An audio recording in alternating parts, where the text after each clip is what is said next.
Lunes, January 26. Nagkausap po kami ni nanay. Ano kailangan niya? Gusto nga rin nanay na harap yung Istanbul eh. Tino, ang dapat mo gawin ngayon ay yung mga ipagiganti mo ang buhay ni Erika at ng anak nyo. Galit na ang bayan. Pababagsakin na ang mga gahaman. Bawal ang utang ng Diyos! Tara!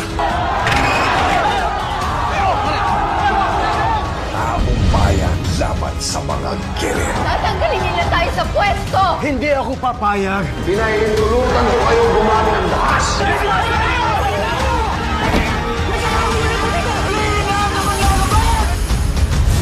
Tanggol laban kay Miguelito. Panahon na para malaman ng buong kamay nilaan na si Tanggol Montenegro ang nanalo noong eleksyon. Sinabi mo? Miguelito! Ito na ba ang katapusan ng bulok na panunungkulan? Tanggalin ko, Miguel!